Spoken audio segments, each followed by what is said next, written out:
I don't want to be involved in conspiracy theories. You know, there are lots of them. They can go on. We can speculate on that forever. What we really need to know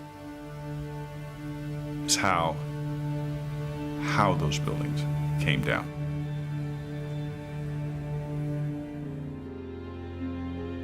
My husband Steve was 48 years old when he was killed on September 11th, 2001. He was in the North Tower on the 104th floor. There are so many unanswered questions, and that's scary to me. We never had answers. Nobody ever stopped to have a scientific investigation. A scientific investigation. A scientific investigation. Tribute lights in the New York skyline. An annual memorial to the lives lost on 9/11.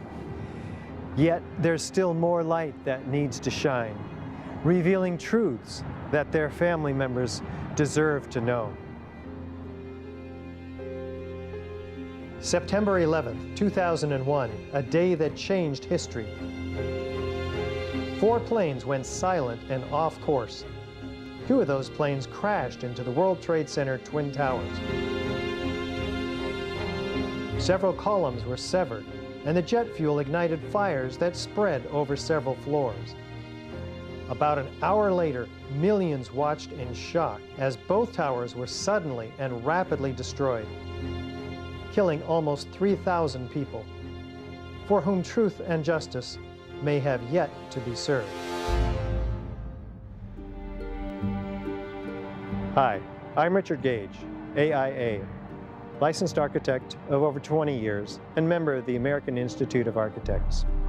I'm founder of Architects and Engineers for 9/11 Truth, a nonprofit organization of well over 1,000 technical and building professionals.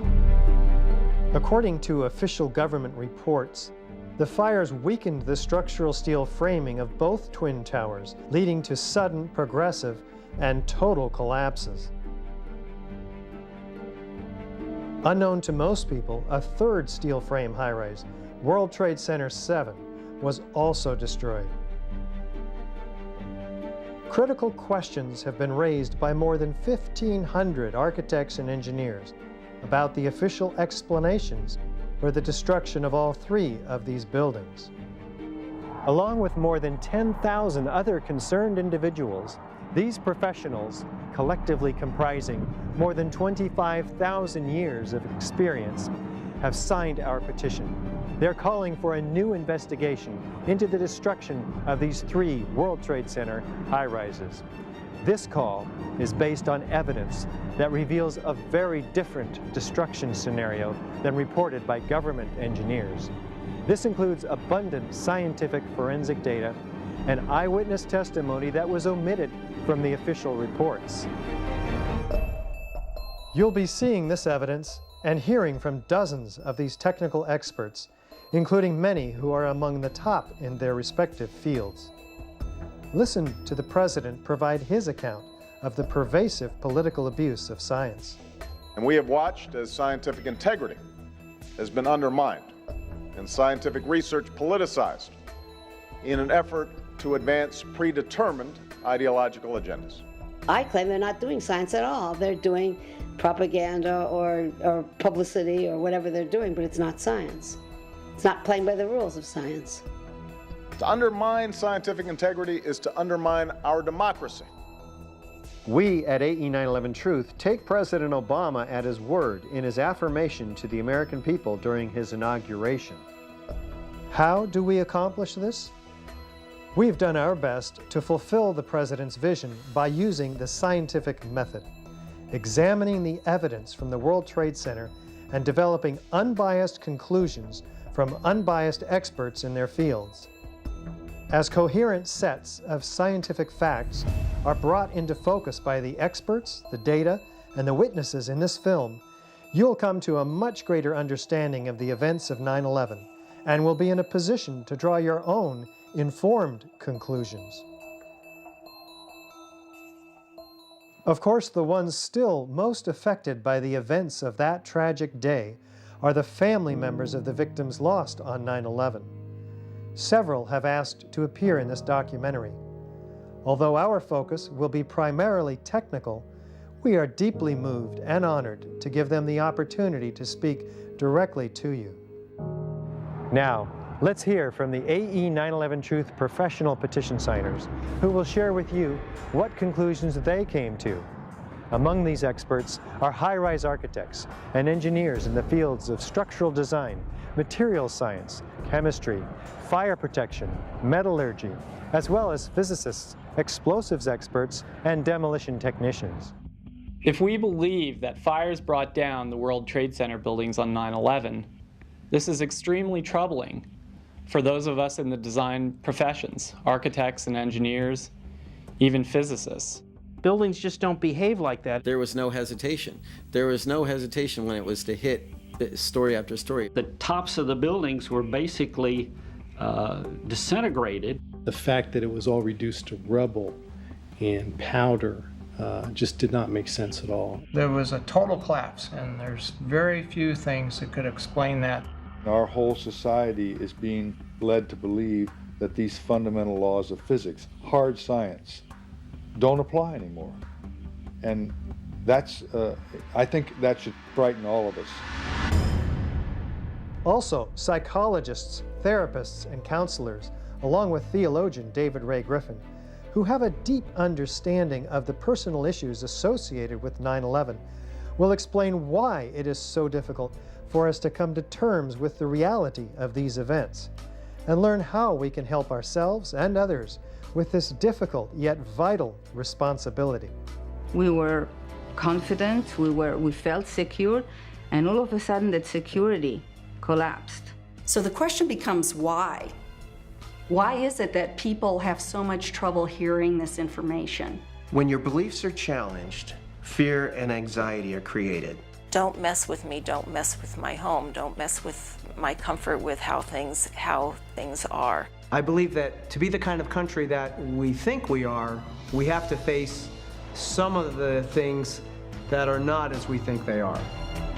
We need the truth in order to heal.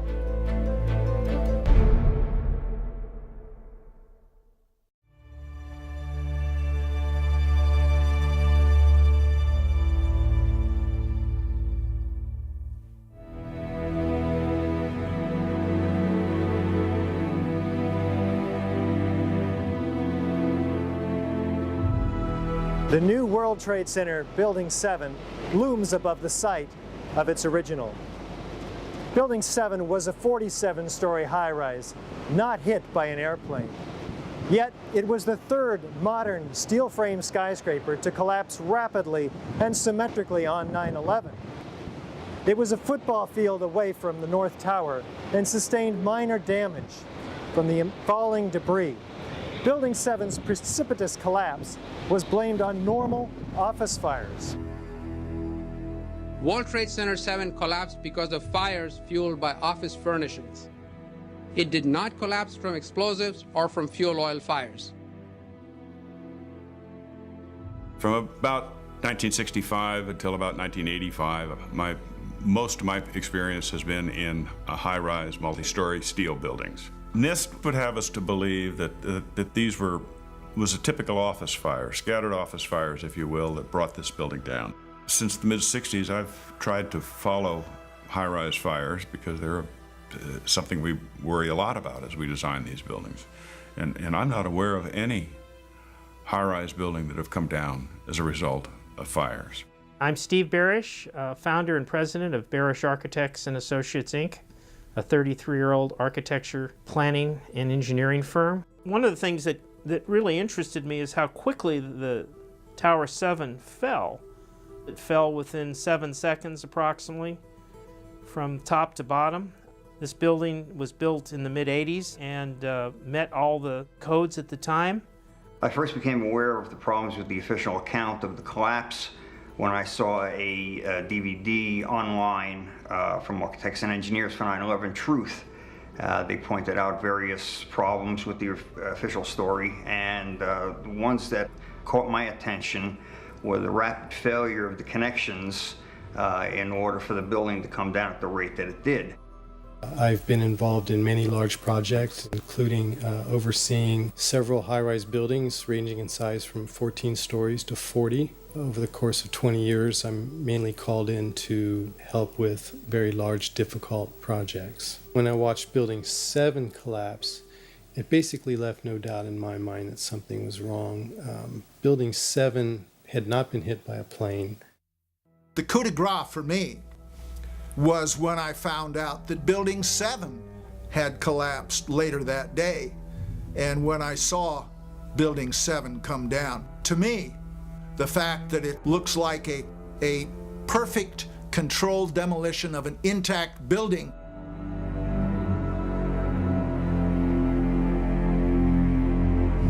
I mean, that's what I call a smoking gun.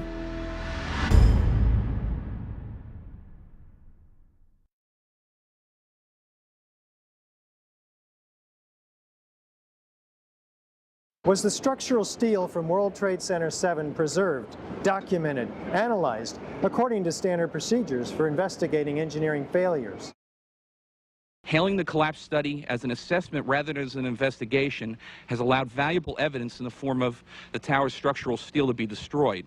It is a steel that holds the primary key to understanding the chronology of the events resulting in the collapse.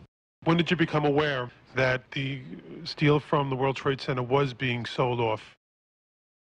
I think it was on the order of a week or so before we arrived on site on October the 5th, I believe it was. So in other words, the city was selling or was disposing of material within 2 weeks of the actual event? I believe I was the first one to find out that the steel is being recycled. New York Times reporter Jim Glantz told me 2 weeks after the collapse, and I tried to contact city, and also New York Times reporters tried to make sure we can have access to steel to do the research. It was not happening. I just think there's so much that has been lost in these last 6 months that we can never go back and retrieve, and it's not only unfortunate, it's borderline criminal. 400 truckloads per day of material were taken away from the World Trade Center site and sent to China for recycling. There were laws violated in the destruction of that evidence. And for the American Society of Civil Engineers to ignore those events is extremely disturbing and is a violation, in my opinion, of their professional code of ethics. It was contrary to the way all investigations are done. If an airplane crashes, they seal off the entire area, nobody touches anything, they move it to a secure location, and they reconstruct an aircraft. Normally, when you have a structural failure, you carefully go through the debris field, looking at each item, photographing every beam as it collapsed and every column where it is in the ground, and you pick them up very carefully and you look at each element. We were unable to do that in the case of Tower 7. World Trade Center 7 would have been the first steel-framed high-rise building in history to ostensibly collapse due to fire. You can't do science when you are deprived of the evidence and when your hypothesis is the least valid instead of the most likely. When the most likely hypothesis in the case of Building 7 wasn't even mentioned, this is not science. So the claim is that it's something else.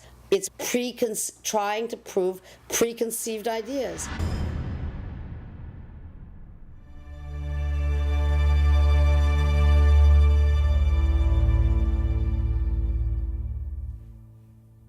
Was a proper investigation performed that might have revealed the use of accelerants or explosives in World Trade Center 7's destruction? NIST concedes that they found no evidence for explosives. So then we asked them, well, did you look?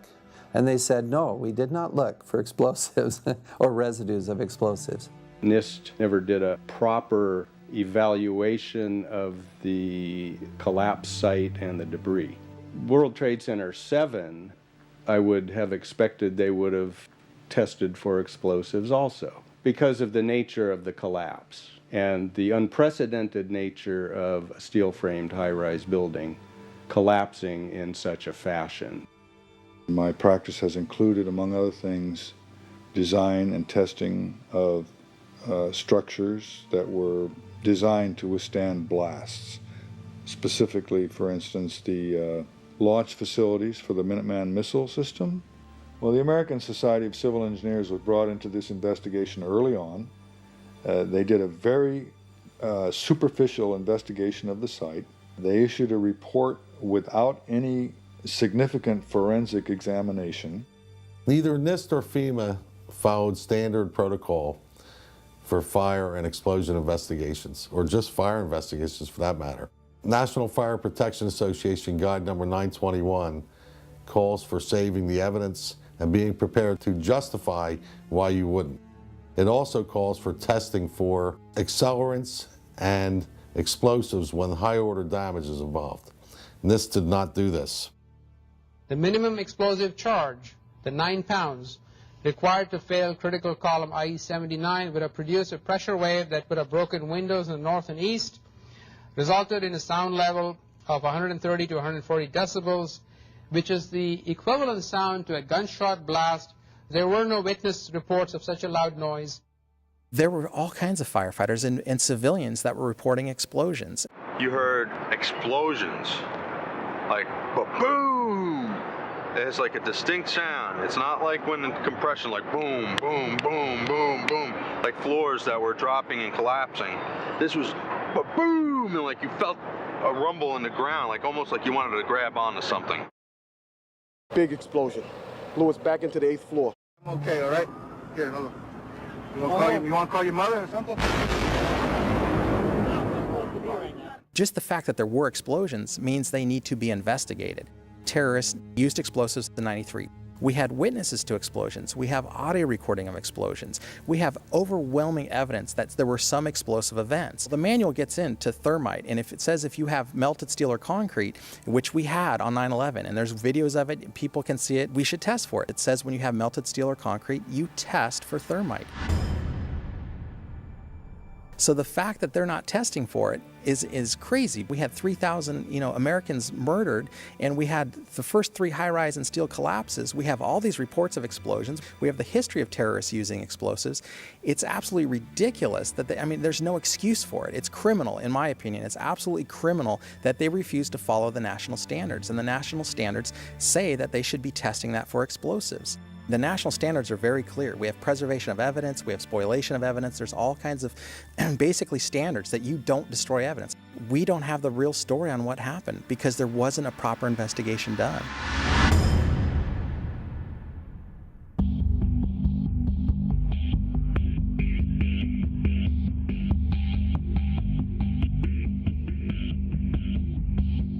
As reported by the New York Times, engineers were baffled by the collapse of Building 7.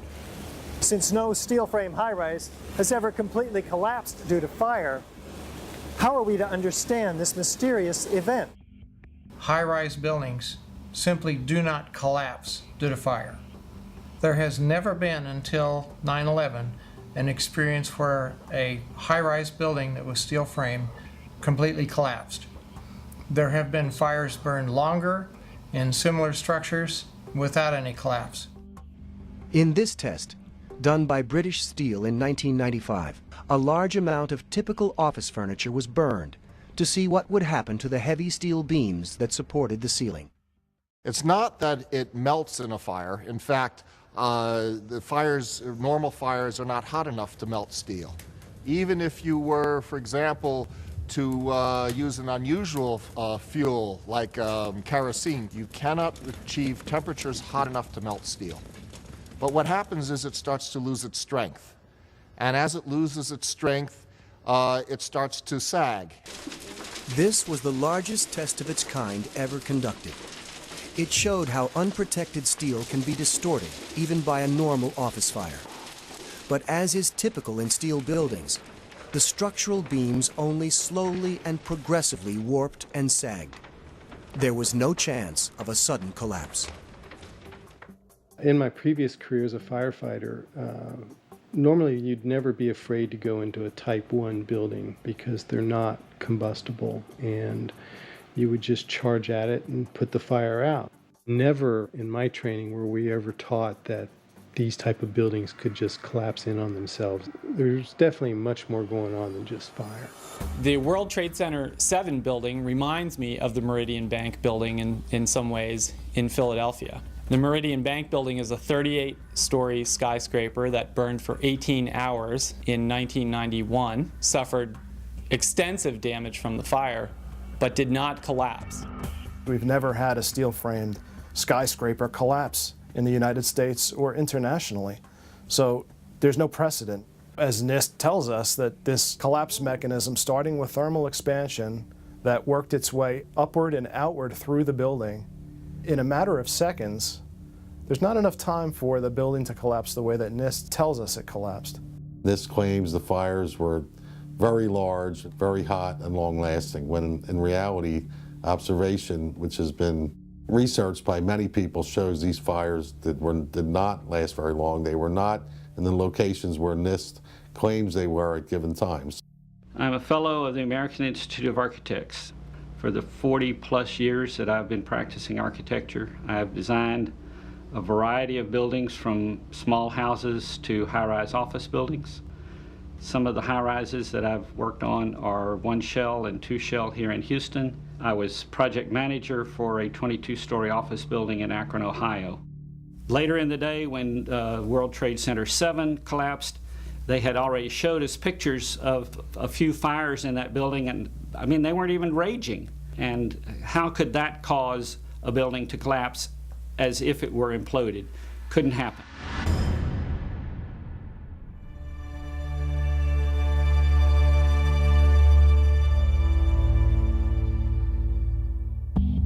According to lead investigator Shyam Sunder of the National Institute for Standards and Technology, NIST, World Trade Center 7 collapsed at freefall acceleration for more than 100 feet of its fall. What does the speed of the collapse reveal to us? Essentially, in less than 7 seconds, Tower 7 came down upon itself. It's just like taking your car keys out and just dropping them. That's how fast the building came down, for over 100 feet. And the only way you can get that is when there's zero resistance.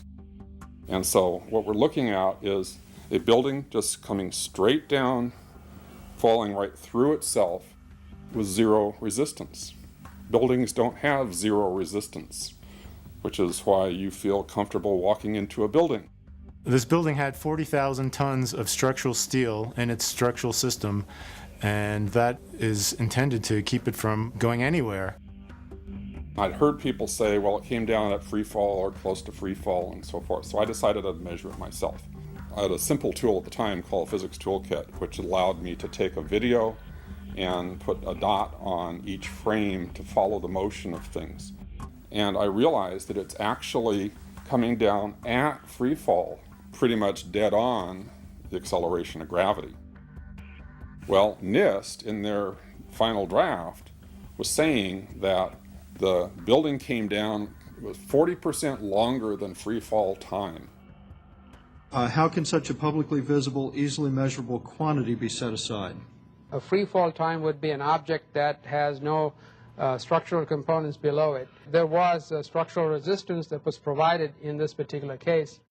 He was making our case for us. You can't have free fall when there's support. And in the final report, they modified it, and they actually admitted there was a period of free fall involved. NIST is telling us that the building below it ceased to exist for the first few seconds of the collapse of the building. Well, things in physics just don't cease to exist and cease to resist the forces that are on them. The building didn't disappear so the building can fall for 100 feet at free fall speed. That's impossible. That's a violation of the fundamental law of physics that says that for every action there's an equal and opposite reaction. If floors fall, they tend to fall and are braced by the floor directly beneath it, and there's some delay there. The connections are designed with a safety factor of 1.5 to 3 times the failure load for the member. So this assures that the member will always fail first in an elastic mode and then a plastic mode. The connections failed first without any of the members exhibiting large deformations or deflections. Over 400 connections per second had to fail in order for the members to be released and for the structure to descend at almost free fall rate. To fail at the rate that they did progressively across the building, even if a floor were to collapse, it still wouldn't be able to collapse all of the connections simultaneously at the rate that it did without secondary explosions.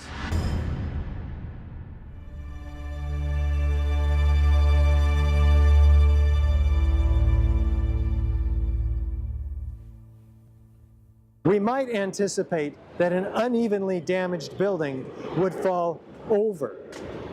Yet, videos of the collapse of Building 7 show a fairly symmetrical fall. How do we make sense of this? The exterior of the building comes down fully, symmetrically, and at one time. Both sides of the building come down completely. This is fully indicative of full structural support being removed for at least 6 stories. That could not happen by fire. If the buildings had come down by fire, we would have seen a more natural progression of collapse. And clearly a more asymmetrical pattern should have been present. The symmetry is the smoking gun. It cannot happen that when you have asymmetric damage, you will get a perfectly symmetrical collapse. The exterior columns on the outside as well as on the inside at the bottom would have to be severed almost at the same time.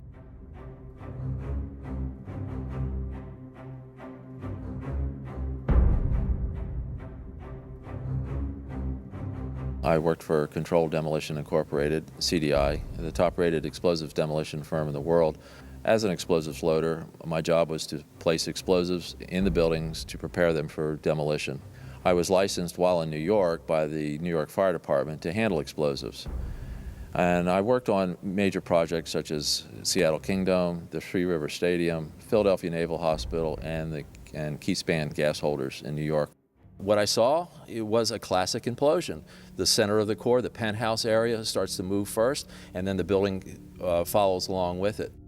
That's another indicator that this NIST report is very suspect. When it's all finished, the outside walls from the lower floors are piled one on top of the other right in the middle of the building.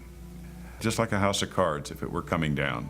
As a structural engineer, I don't believe that the failure of one column would normally bring down an entire building in the way we saw World Trade Center 7 come down, because of redundancy, because of all the other columns in the building that were not affected. According to NIST, the failure occurred at column 79 on level 12. This means basically they're talking about a single columnar collapse or failure that resulted in a total collapse of the building. That just does not make any sense.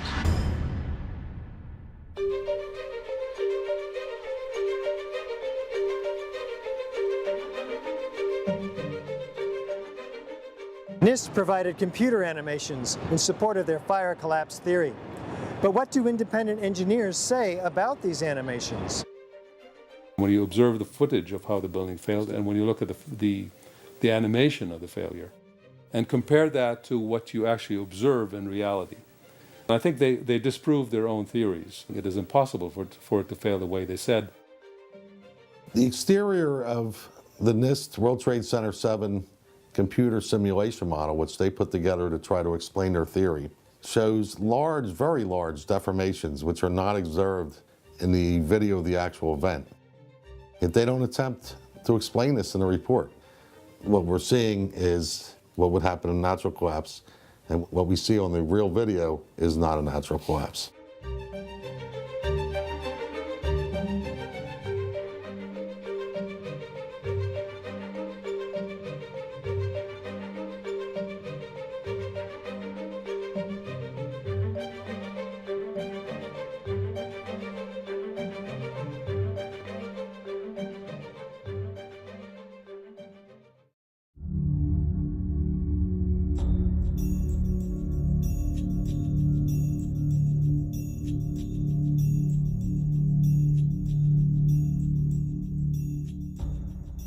had to be some agent that was destroying the connections in building number 7 at 400 connections per second, and the only thing that I can see that would be capable of doing this would be explosive devices at the connections.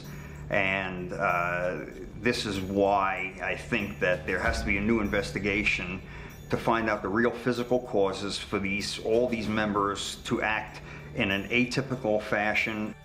The Freedom of Information Act request to NIST by a registered structural engineer for calculations and analysis substantiating the walk-off failures of the horizontal girders from their seats at columns 79 and 81 was denied by NIST, with the claim that releasing this data might jeopardize public safety. How could it possibly jeopardize public safety to tell people in the industry, engineers who were responsible for designing these buildings, how this failure could occur? Science is never secret when it's done right. Science is a way of finding out that is self-correcting and involves many people. Science isn't science unless it's published, unless it's openly published and made available for criticism. The explanations from FEMA and from NIST don't add up. But there is enormous circumstantial evidence, circumstantial and actually physical evidence as well, that would lead us to a different conclusion. And the conclusion is controlled demolition. A building cannot do free fall with a huge steel structural system in place to support it without it being blown up. That's the only way it could come down at free fall. Dit is controlled demolition. Zeker weten. Zeker weten. Er is nagesprongen. Dit is in opdracht gebeurd. Het heeft een team gedaan van experts. Building 7 to me is really what gives it away, because that's a classic case of controlled demolition.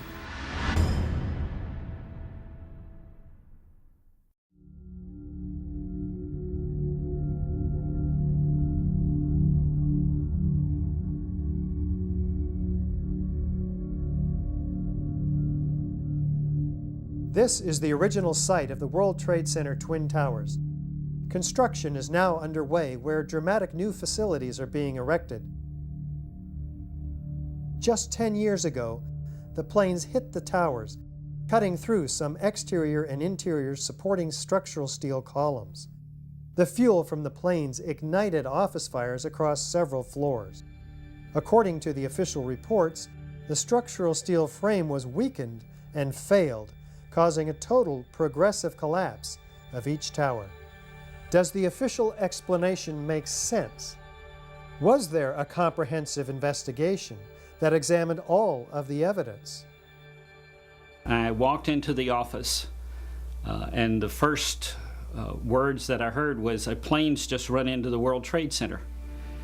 And my initial thought was, well, that's okay. It's built to withstand a 707. It did not seem possible that these towers that were designed to withstand the impact of a 707 could possibly collapse in such a short order of time from the time that they were hit.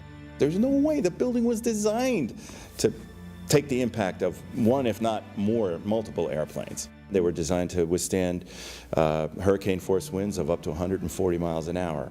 These buildings are built to handle several times the load above them. Those perimeter columns could handle 5 times the load above them, and the core columns could handle 3 times the load above them. I remember walking up to a window, and a young man turned to me with tears coming down his face, and he said, "Will they fall down?" And I said, "No." Never has a steel structure building in the history of steel structured buildings ever fallen down for the reasons of fire. The majority of the jet fuel was burnt up instantly in the big fireball, and it was gone. The fires that were left were office furnishings and carpet and things like that. A lot of things in these kind of buildings have to be fire resistant by nature. It's required by code. So there really isn't a whole lot of fuel in there to begin with. The media portrayed these fires as being extremely hot, but the fires were not that hot. in World Trade Center 1 and 2. If you look at the NIST zone data, you could see this. And to use our own powers of observation, you could tell by seeing these fires and seeing black smoke come out the windows. That means that the fires were oxygen starved, and it was incomplete combustion, and so it was a low temperature fire.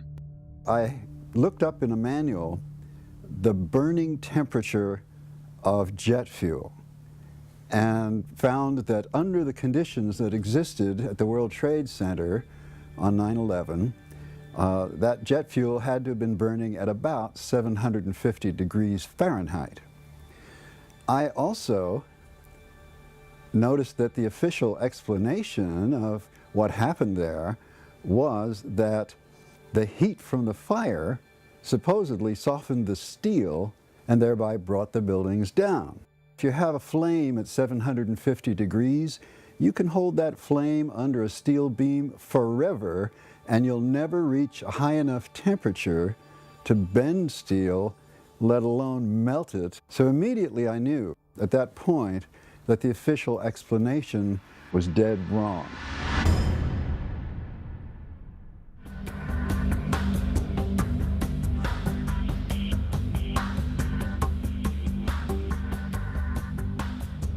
Rather than a slow groaning collapse that we might anticipate, the Twin Towers show in the videos a very rapid, sudden onset of destruction. What does this imply? Structural steel is required by building and design codes to prevent catastrophic failure and loss of public life. Everybody's seen the building collapses on 9/11, and it was shocking how fast the buildings collapsed. This doesn't happen with structural steel buildings, and never has and never will again. We assume that fires could destroy a building. Why people select steel buildings is because they would destroy slowly. The basic philosophy of the building codes in the last 75 to 80 years has been to ensure ductile failure of the members to provide for the public safety.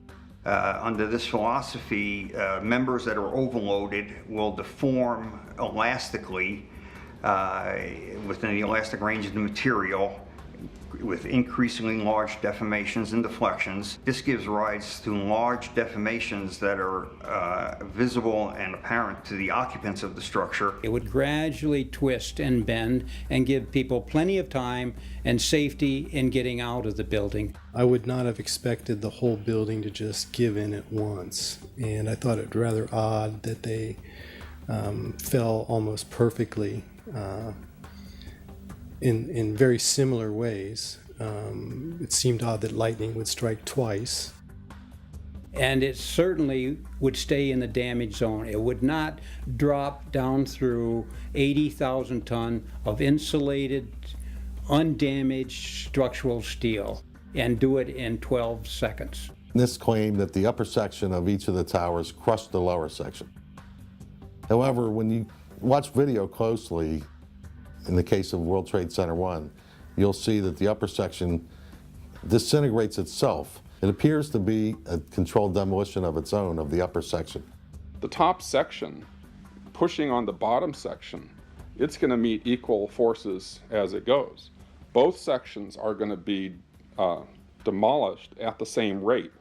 So by the time you've crushed up 15 stories below it, the top 15 stories are also going to be crushed.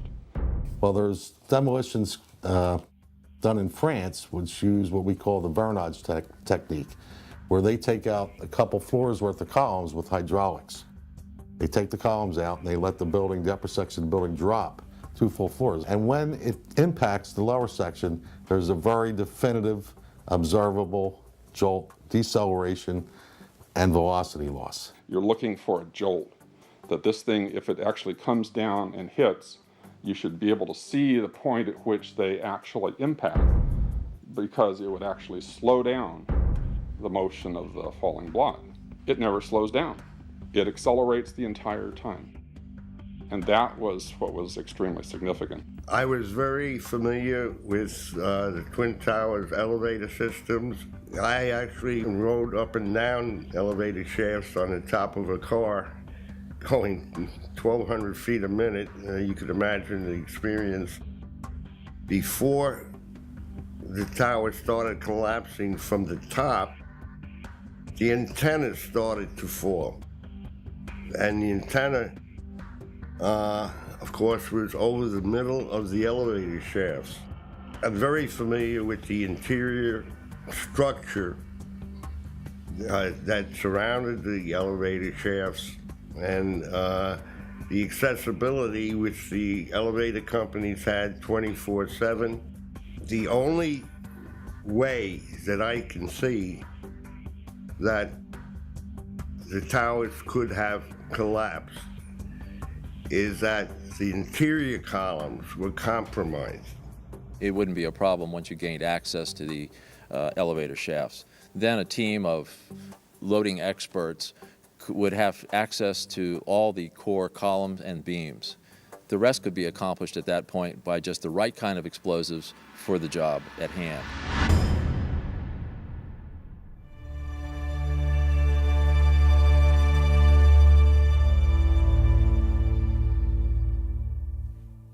NIST, the National Institute of Standards and Technology, acknowledges that the towers came down at essentially free-fall acceleration. What are the implications of that admission? The measurements have indicated that Tower 1 collapsed in about 11 seconds and Tower 2 collapsed in about 9 seconds. This is essentially the rate at which free fall would happen. From what I understand, the buildings actually accelerated as they came down, meaning they were not getting resistance from these massive columns in the center of the core of this building. The core of this building was very heavy. They're huge columns, huge. This block accelerates straight down, or is picking up speed downward continually. It doesn't slow down, it just continues to gain speed. The Twin Towers could not have come straight down through the thousands of tons of structural steel, through the greatest resistance. There are columns of steel around the exterior of the building and within the core, all of which are there to prevent the thing from falling down. And so even if something falls on it, it's not going to immediately just go pop, pop, pop, pop, pop, pop like that, floor by floor. If it's going to collapse, it's going to have to take some time to weaken the structure below it. This structure was capable of holding 3 to 5 times the weight, and here it is falling through it with a resistance of only 1/3 of its weight. Roughly 90% of the resistance has been removed, and what's happening is the top section is not crushing down the lower section like a pile driver, which is the picture that NIST basically is painting. It's actually falling into material that's already been pulverized, that's offering very little resistance. It's just coming down through pre-pulverized material. The buildings fall at a speed which can only occur if the structure has been removed, the vertical structure. Structural connections not only had to fail nearly simultaneously, but in sequential order. I was shocked at how the buildings collapsed, but expected that they would have come down much slower, that they would have tipped over, that the whole thing did not make sense. And ever since then, I had a hard time believing that the fires did drop those buildings. The area below the damage zone where the planes flew in and where the fire was, that area below that, those 80 or 90 stories, 80,000 tons of structural steel was not damaged in any way. Yet you stood there and watched it destroy itself, wiping out floor by floor all 287 structural columns as if they didn't exist underneath the damage zone.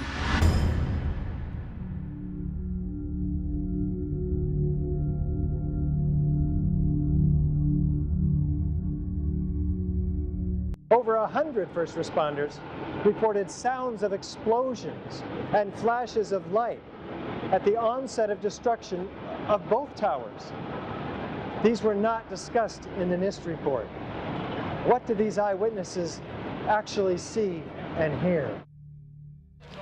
As we were getting our gear on and making our way to the stairway, there was a heavy-duty explosion. Inside the lobby. We stuck on the stairs for a while. We finally got down to the lobby. Then we get to the lobby, it was this big explosion. There were numerous secondary explosions taking place in that building. There were continuous explosions. There was a secondary explosion, probably a device either planted before or on the aircraft that did not explode until an hour later. Then there was those secondary explosions and then the subsequent collapses. It sounded like gunfire, you know, bang, bang, bang, bang, bang, and then all of a sudden 3 big explosions. About 50 consecutive bangs, and it fell down like a waterfall. And we heard the noise associated with an implosion. We heard a very loud blast, an explosion. We heard a loud explosion. At that point, we heard a large boom. You know, I looked up and just saw the building coming at us. Do you know if it was an explosion or if it was a building collapse? To me, it sounded like an explosion. There was another major explosion. All of a sudden, you hear explosion, and then you could see the building starting to collapse. Huge explosion that we all heard and felt. We could hear a rumble, which was about 5 seconds long, preceding the actual collapse, and then a boom when each of those towers collapsed. Just seconds ago, there was a huge explosion, and it appears right now the Second World Trade Tower has just collapsed. I was about 5 blocks away when I heard explosions. And then you heard from far away, boom, boom. And you heard the boom, boom, boom, boom, boom, boom. Floor by floor, it started popping out. It was if they had detonated. If they were planning to take down a building. Boom, boom, boom, boom, boom, boom, boom. And it just started going pop. It just started going boom, boom, boom, boom, boom. And he goes, how fast? I go like firecrackers. They're reporting exactly what I would expect. You're hearing boom, boom, boom, boom, boom, waves of explosions going off, not one massive big boom. There's so many videos of witnesses from that day that report explosions. There's radio transmissions from the FDNY. We have the transcripts that were recorded, back in 2001 of all these firefighters and first responders reporting explosions. This testimony should have caused the presumption that there was a good chance explosive residue would be found and justified testing for it, rather than the opposite. It doesn't look like a collapse. It's like a huge mushrooming, billowing kind of an event. That whole thing looks nothing like a building falling down. It's a building being blown up. That's what the physics shows. Yet they refuse to consider the possibility that explosives or some other form of demolition device could have been used to cause the collapses of the towers. And the fact that controlled demolition is consistent with all the available technical evidence. And the response to that request for correction is NIST simply saying they're unable to provide a full explanation for the total collapse, even though that was their task given to them by Congress.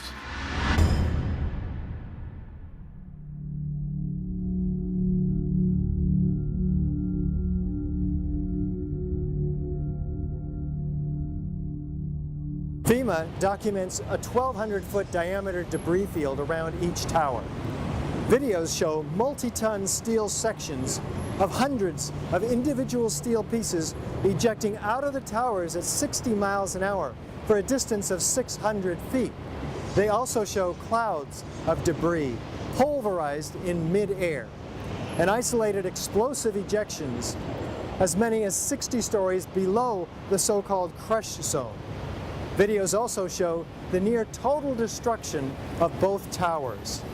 What does all this tell us about the forces and energies involved in the destruction? The spread of debris in a large radius around each tower. What we see is an outward explosion of material beyond the perimeters of each footprint. And this is not expected, and it's not congruent with the reports of our government. Debris that was shooting out for hundreds of feet in all directions, 70 miles an hour, leaving the 80th floor of the North Tower and making a fairly level trajectory, that to me is fairly alarming. Large multi-ton beams were hurled hundreds of yards laterally. Gravity works vertically, not laterally.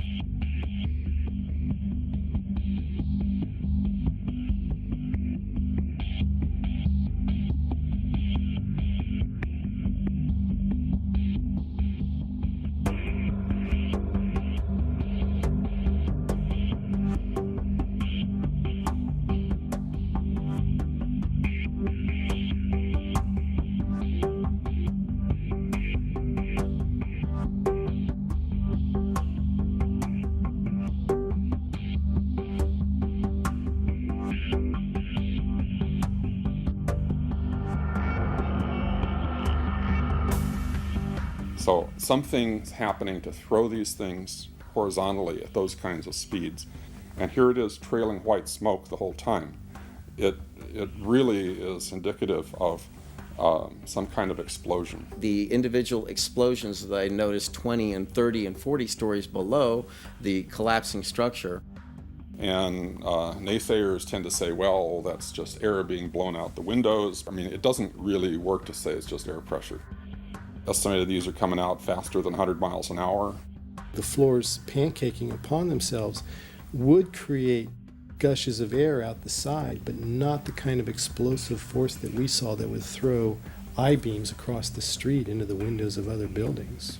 The ejection of the materials out of the building, the manner in which it fell, the speed at which it fell, it exhibited all the signs of demolitions and the completeness of the destruction down to their individual elements. When the South Tower was destroyed, at first it looked like it was going to land in the street or take a building out next to it, and then all of a sudden it disappears in this huge cloud of smoke. There were two substations on the 108th floor, the 75th floor, and the 41st floor, and the 7th floor. At those 8 locations, there were 4 transformers in each substation that weighed over 30,000 pounds. The transformers would not explode on their own. They were air-cooled, dry-type transformers. And yet, after the collapse, there was no evidence of them being found at the bottom of the towers. I wonder why. As an architect, I would expect to see larger portions of the building floors, the decking, the steel decking, the concrete topping, much larger remnants of what the structural components of this building was. After all, there was 110 floors in each building, and each floor plate was over an acre in size. We have no explanation of how the concrete was pulverized.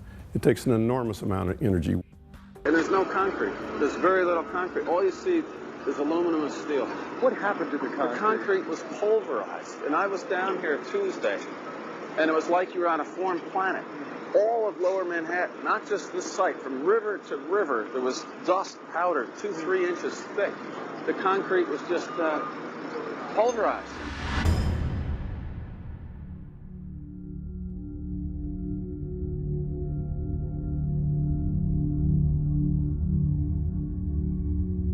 In its report on World Trade Center 7, which came out in May of 2002, FEMA documents in Appendix C steel that has been melted and even partially evaporated, resembling Swiss cheese. What are we to make of this? This was the size of steel that they used in the construction of Tower 7. They didn't use this particular kind of steel in Towers 1 or Towers 2. So that's why we know its pedigree. It was a surprise to me because it was so eroded and deformed, and so we took it for analysis in the lab. One section of steel was kept. How it got to be in its present state was described by the New York Times as perhaps the deepest mystery uncovered in the investigation. There's parts where the entire half-inch of the beam is gone, entirely dissolved right through, and so something happened to cause the steel to really thin and in some places to disappear entirely. Well, it was attacked by what we determined was a liquid slag. When we did the analysis, we actually identified it as a liquid containing iron, sulfur, and oxygen. So Jonathan Barnett's study, which I thought was very well done and quite extensive, is all documented by FEMA in Appendix C in their BPAT report that was May of 2002. Unfortunately, it was never used in the NIST report. And I'd like to know why NIST excluded the evidence of melting steel. Well, why is this not included? Why is this forensic evidence not being included in the report?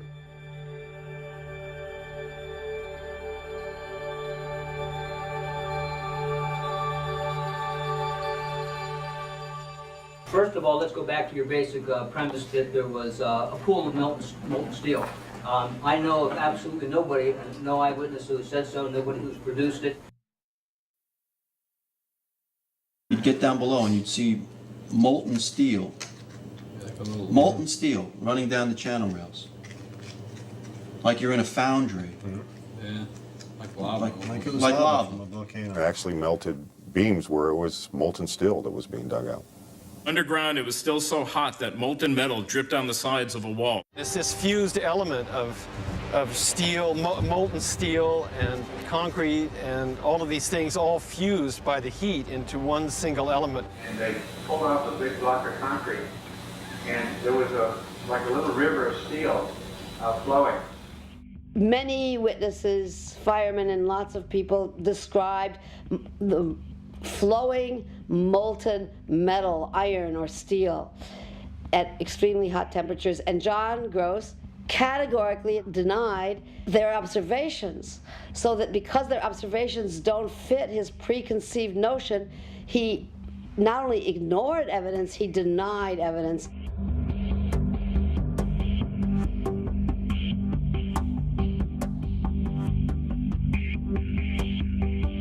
There were reports of molten steel having been seen in the rubble pile of all three buildings, and I knew that jet fuel, which is essentially kerosene, is not capable of melting steel nor iron. Kerosene or jet fuel burns at less than 1600 degrees Fahrenheit. And molten steel needs at least 2,700 degrees Fahrenheit in order to melt. There were sections of them that clearly showed melting. They had sections that were thinned away, and there were actually holes through them, and some of the ends were just melted away or even possibly evaporated away. In an office fire, you cannot generate enough heat to melt steel. And yet we have evidence of molten iron in the microspheres, in the rubble pile, and the metal pouring out of the side of the tower. I worked as in the project engineering department of the casting plant of Elcan, the aluminum company of Canada, one of the largest aluminum smelters on the planet at the time. And in that smelter we turned aluminum oxide into aluminum, molten aluminum. Molten aluminum is silver. It's not yellow, it's silver. It looks like mercury. The yellow molten metal that I saw pouring out of the south tower is indicative of molten iron. NIST claimed that the molten metal was aluminum. I mean, it doesn't look at all like molten aluminum. Looks like iron, molten iron. The official explanation of what happened there was that the heat from the fire supposedly softened the steel and melted portions of it perhaps, and thereby brought the buildings down. Well, second law of thermodynamics says, just like water can only flow downhill when it's poured on the ground, similarly heat can only move downhill. But with heat, downhill means from a region of higher temperature to a region of lower temperature. And the heat flowing uphill from a 750 degree flame to a 3,000 degree puddle of molten steel violated the second law of thermodynamics. You cannot get a flame hot enough to start the metal to molten, make it molten in the first place so that this other process takes off. I don't know of any mechanism for that. The only way that's known that a carbonaceous material can cause steel or iron oxide to turn into a molten metal is in a blast furnace. Yeah, and that's very different than what we had. Molten metal in the basements of all three buildings. All scientists now reasonably agree that the fires were not sufficiently hot to melt the steel. So what is this molten metal? It's a direct evidence for the use of thermite. An incendiary used by the military, thermite is a compound of iron oxide and aluminum, which when ignited sustains an extreme heat reaction creating molten iron. In just 2 seconds, thermite can reach temperatures over 4,500 degrees Fahrenheit, quite enough to liquefy steel. We know that open-air fires cannot burn hot enough to melt steel, but metal had melted at the base of the towers. In one piece, I found a pore in the steel that had pure sulfur embedded in the pore, which I thought was very strange. And so that's when I really started looking for sulfur and finding it in more abundance in some of these phases. There's a government theory that calcium sulfate from gypsum boards was the source of sulfur, and that's wrong. Calcium sulfate cannot undergo any kind of a chemical reaction that produces the element sulfur, and we're not dealing with any kind of compound of sulfur. When we're talking about sulfidation, we're dealing with the element sulfur. How do you get the sulfur in these pieces of steel or in the debris? And that question is unanswered. There's a version of thermite called thermate, which has sulfur in the thermate. And what the sulfur does is it's sort of like salt on ice. And it just basically makes the steel melt at a lower temperature. And if you do a search on Google for thermite and building demolition, you can find devices that have been fabricated and invented that use thermite for building demolitions. An incendiary is something which can be used to destroy something by the means of heat, while an explosive is something which acts with pressure.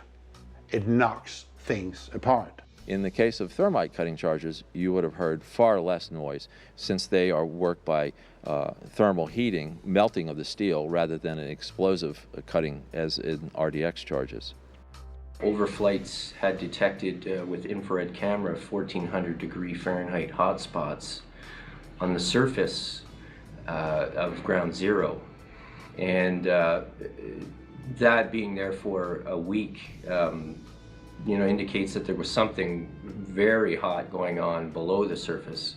So thermite, if it was present at the World Trade Center and created this molten metal that so many witnesses and photographic evidence shows, would also explain potentially the fact that the fires could not be put out at ground zero. The fires lasted for quite a while, but most importantly, they were deep within the pile, where people would expect that the environment was oxygen starved. And thermite could explain this because it has its own oxidant within. It's actually the metallic oxide that provides the oxidant to allow the incendiary thermite reaction to occur, even underwater.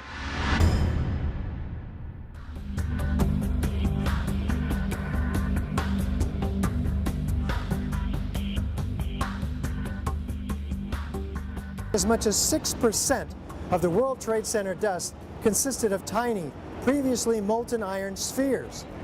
What does this tell us about the temperatures generated in the tower's destruction?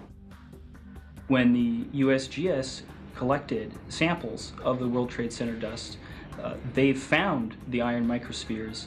Insofar, the USGS does not have a valid explanation for the presence of these iron microspheres. So what do the microspheres contain? Iron is the main element, and then it has smaller portions of aluminum, sulfur, a trace of manganese. Most of them are less than about 1/10 of an inch in diameter, and they're spherical. And they're found in all of the dust blown out of the buildings during collapse, no matter where in Manhattan that dust is picked up. You must have had a much hotter heat source for you to get 2,700 degrees Fahrenheit in order to melt the iron to get these molten spheres. Your heat source must be something like a chemical reaction, an exothermic chemical reaction that reacts, in the case of thermite, reacts at 4,500 degrees Fahrenheit. My contention, based on finding thermite residue in the dust, is that it happened before. It didn't happen after in the fires that ensued in the rubble pile afterwards. It's all the characteristics of the microspheres, along with what I see in the attack of the beams that were actually found, tell me that thermite was involved in melting those steel beams.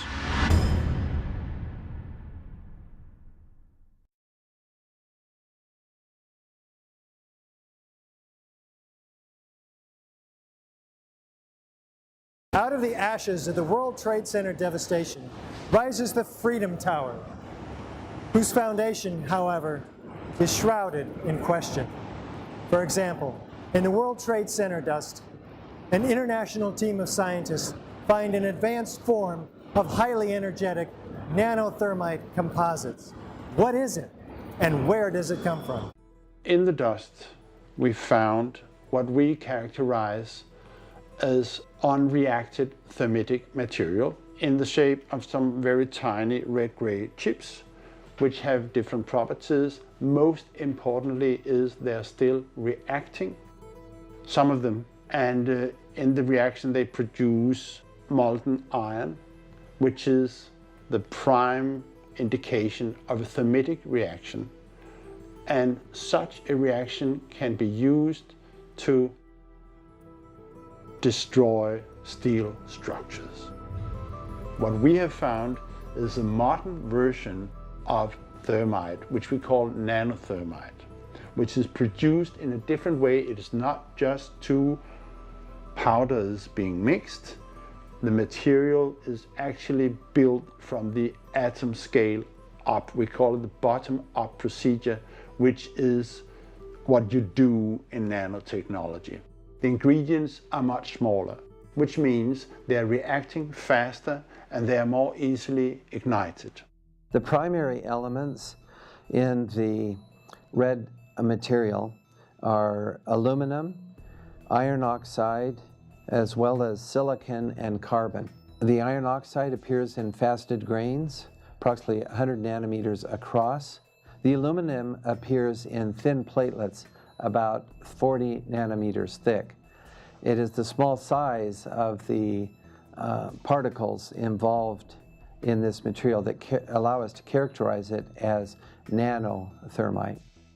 In ordinary thermite, the particle size is much larger, and hence ordinary thermite is an incendiary, whereas as the particle size becomes smaller and smaller, superthermite is sometimes called.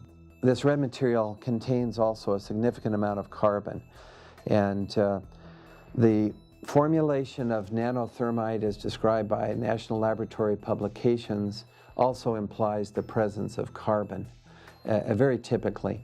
The organic is used with nanothermite in order to produce gas, and that is a very high pressure gas. We do have descriptions from the Livermore National Laboratory in particular of how they fabricated this material, but to fabricate it is not so easy. This is discussed in our paper in the Open Chemical Physics Journal, published in April of 2009. So far, none of these papers have been refuted in the literature, the scientific literature. So that means they are unchallenged in the scientific sense. They stand as an indictment, really, of the official story of 9/11. I've independently seen thermitic activity within 2 separate independent samples of World Trade Center dust. One of the things I'd like to stress about these chips is that they really shouldn't be there. They're not a natural formed agglomeration of aluminum from the aircraft or materials that were in the building and iron oxide that got knocked off. It isn't just a haphazard bringing together of iron oxide and aluminum, which is the basic components of thermite. This is a material that is made up of nano-sized particles that are all very uniform, very symmetrical. This cannot be paint. Paint does not have these exotic properties. It's impossible. There was actually some significant findings in the residue. After igniting these chips in the DSC, we found microspheres. But the significance of the calorimeter cannot be understated here. Many of these spheres had the exact or identical composition or very similar composition as the spheres that Steve was finding in the dust samples. They were also very similar to spheres found in thermite, in commercial thermite. There were no microspheres found in the paint sample that had been ignited in the DSC.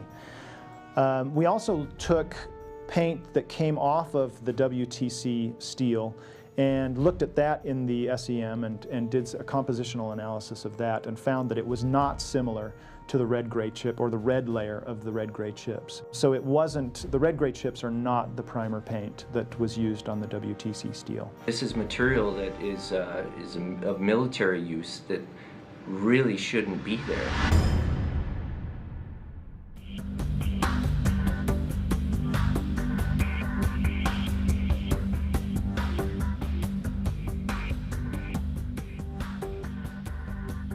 You don't need to be an engineer or an architect to see what happened to those buildings.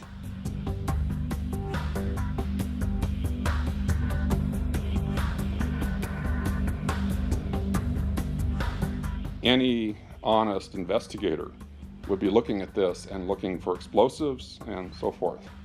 The NIST investigation didn't go there. They just would not look for explosives.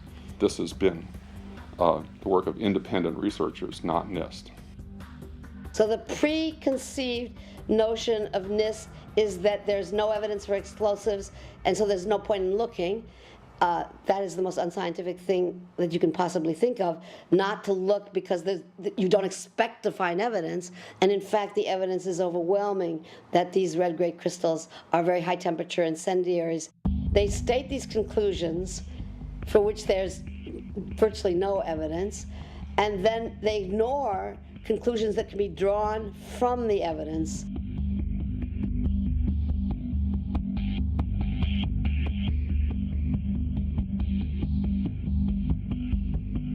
The physical chemistry of everything that I wrote about is consistent with no other hypothesis.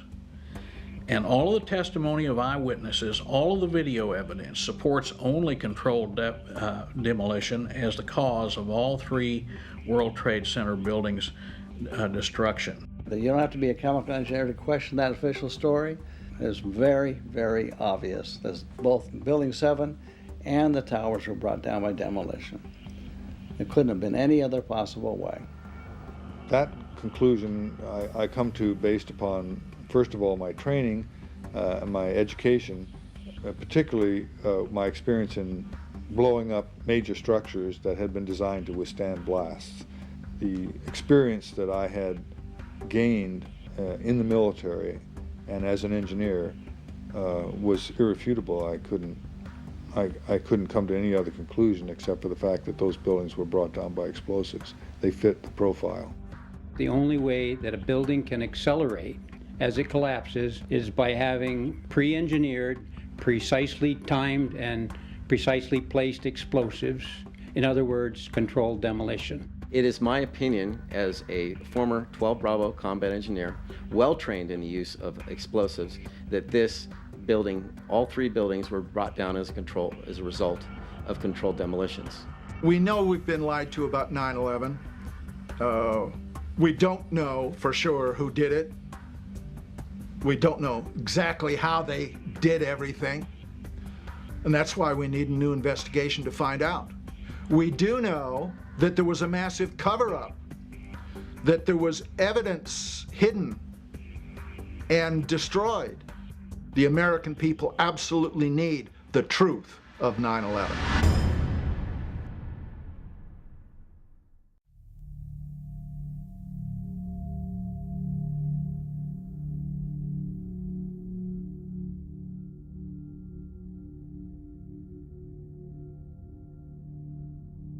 In my 37 years of experience as a structural engineer, I've never seen modes of failure such as have been exhibited in the case of these buildings, and that's why I feel that we need a new independent investigation to explain the destruction of these three buildings.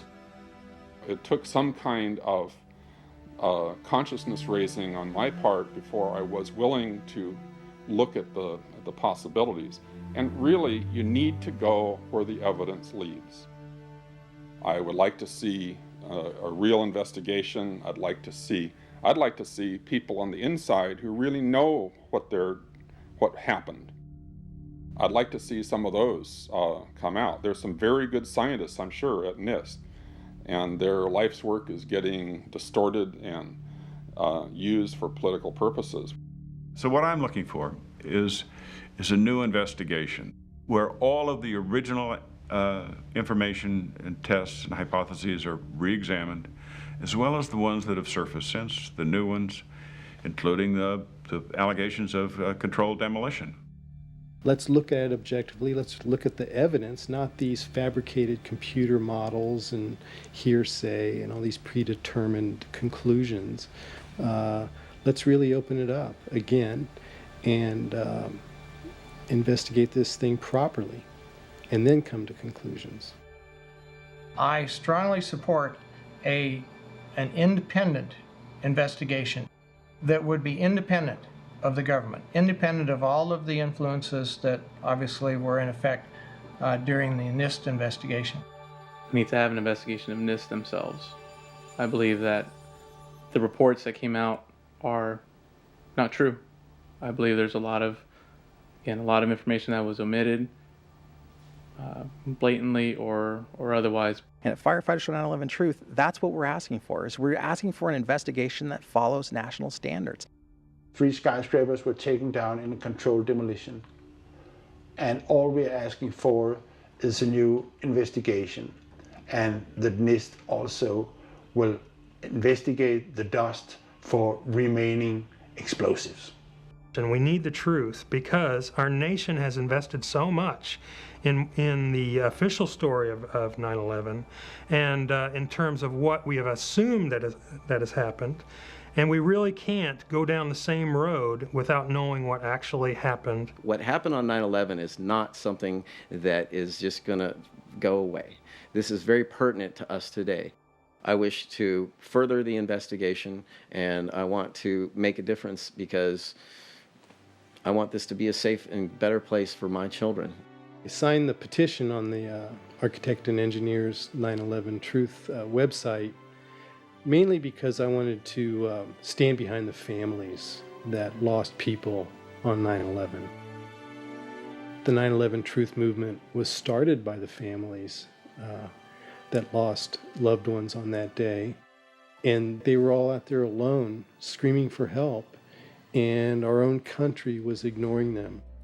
We have a professional responsibility, and I urge every engineer and architect and demolitions expert and anybody that has any knowledge in this field to examine the evidence and stand up and be counted, because the rest of the world is depending upon us.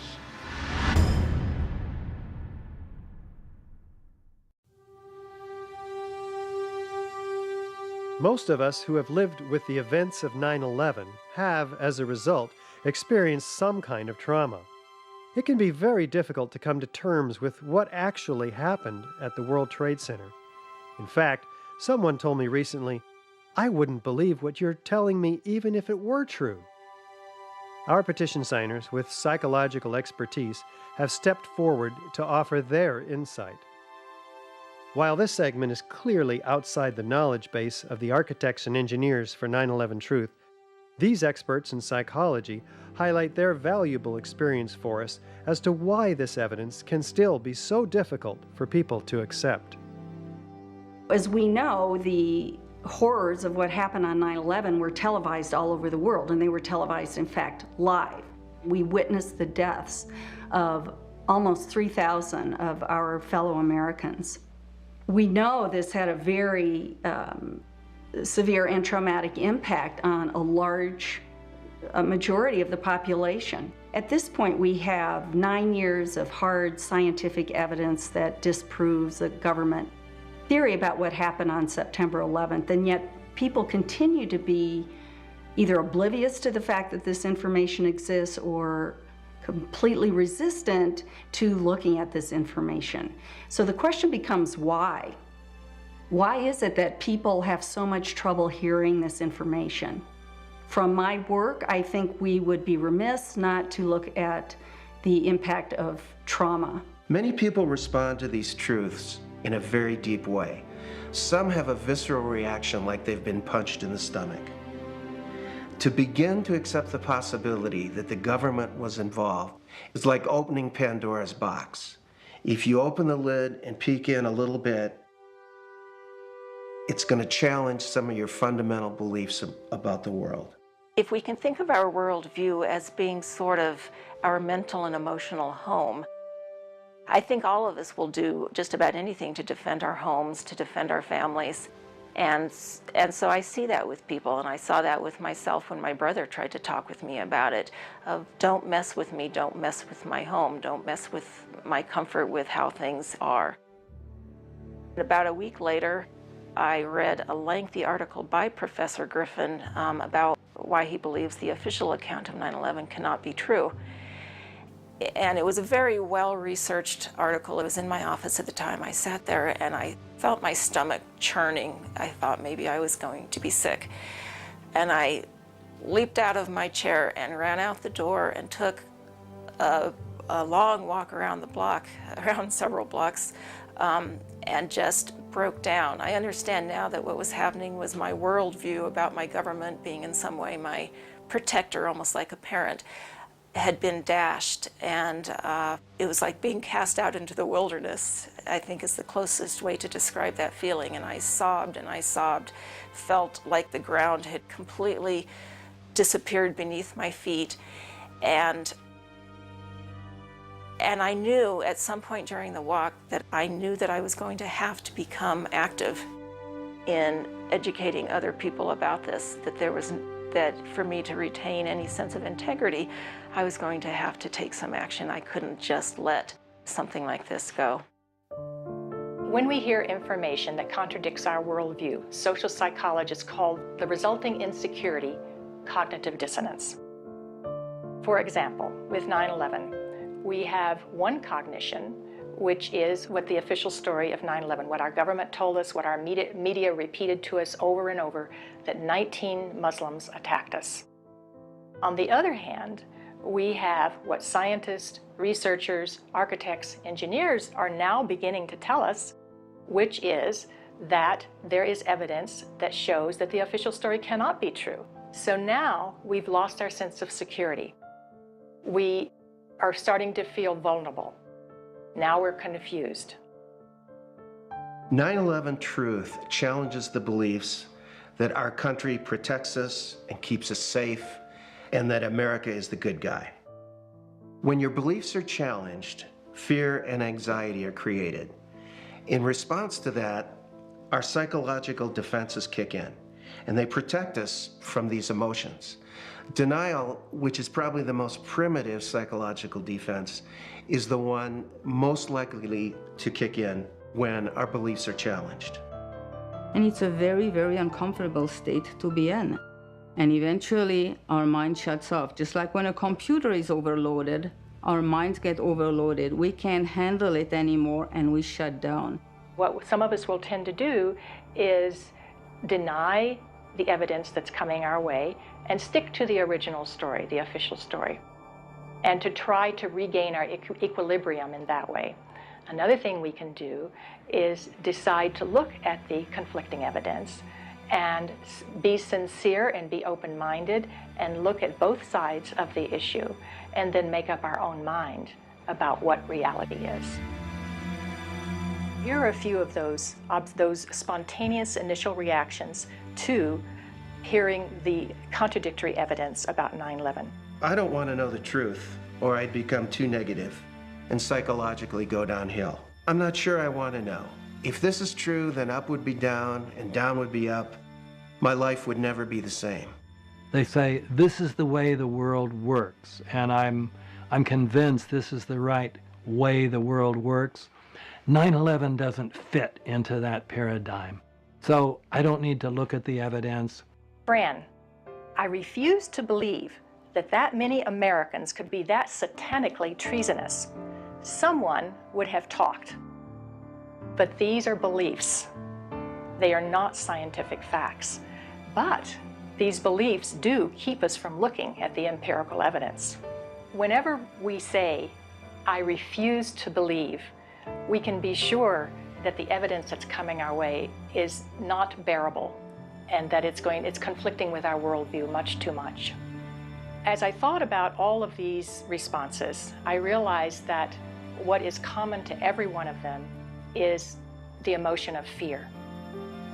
People are afraid of being ostracized, they're afraid of being alienated, they're afraid of being shunned, they're afraid of their lives being inconvenienced, they'd have to change their lives, they're afraid of being confused, they're afraid of psychological deterioration, they're afraid of feeling helpless and vulnerable.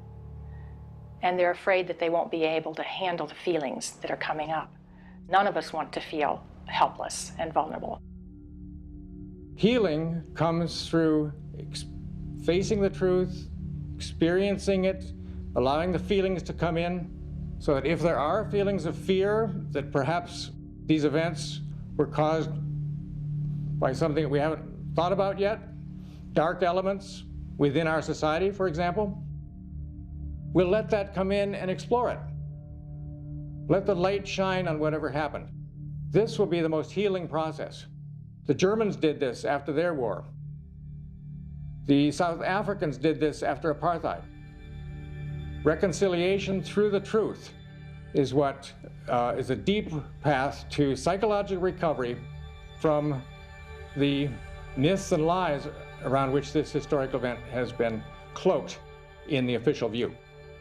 One of the ways to deal with the trauma is to find the answers. That's why I think it is of such importance to have a comprehensive investigation.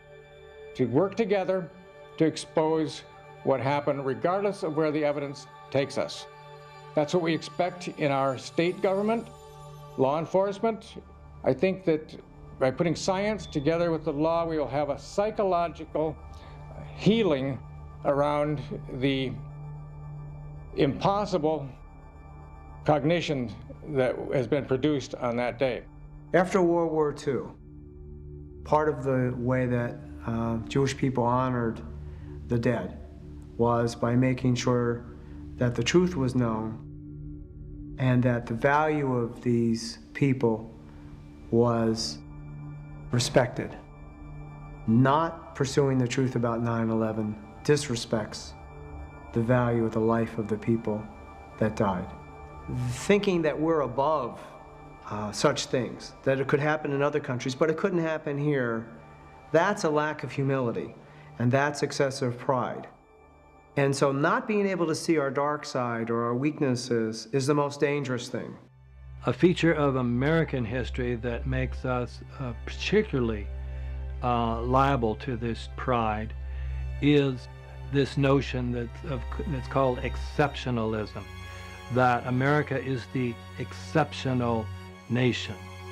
And that began from the beginning. As this country was formed, the people would say, well, there was so much evil in the European countries, so much cheating, so much lying, so much using the people for the ruler's purposes, but not in America. We have leaders that are free from those sins.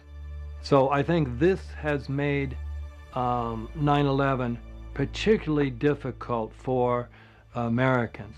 So we need to understand that questioning is patriotic. Questioning is what we're supposed to do as citizens. That's our duty. One thing that has become important for me personally is to educate myself, is to take responsibility. There's that wonderful quote from Mahatma Gandhi where he said that we must be the change that we wish to see in the world. When we come to the national level, when something like 9/11 happens, we need to be sure that we have a real investigation into who the perpetrators are, and then we need to be sure that those perpetrators are held legally accountable. It's part of the healing process on the individual level as on the collective level. We need the truth in order to heal.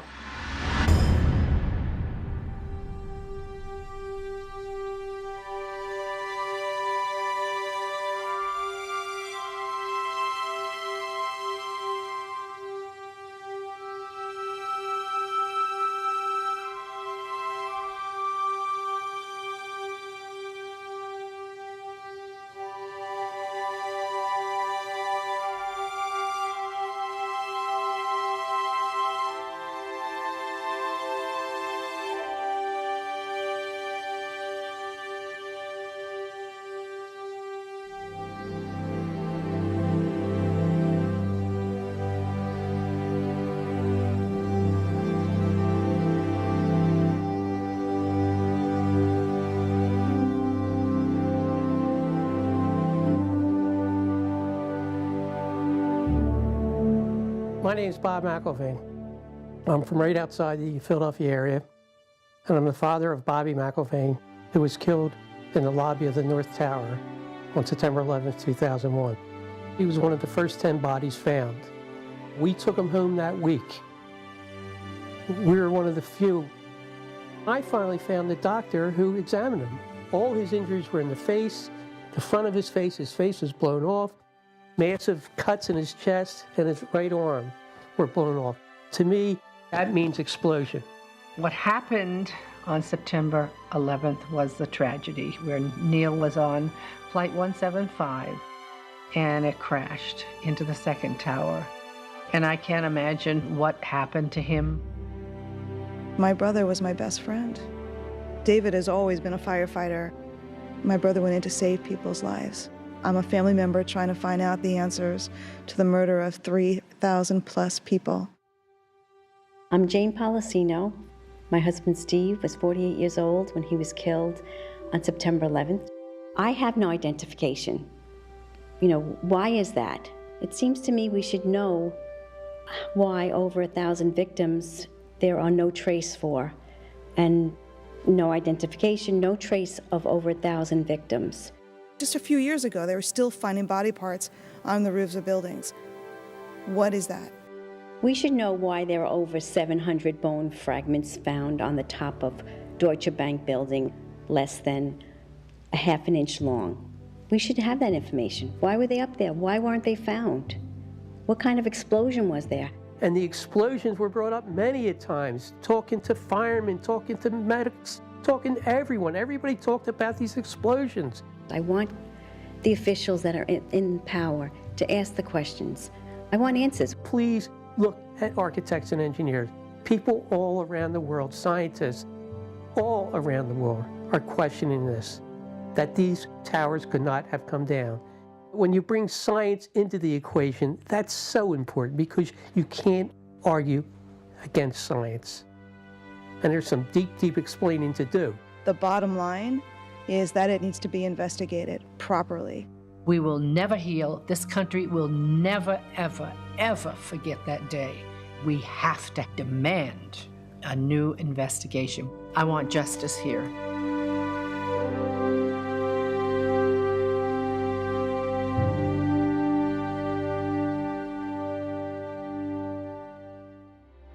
The forensic evidence that you've seen is very real. New light has been shown. A third beam now reaches into the pitch black sky and stands in for the still officially unexplained free-fall destruction of the World Trade Center Building 7. The obvious dark truth about Building 7 may very well provide the key to justice for the victims of family members of the destruction of the Twin Towers. The country owns this.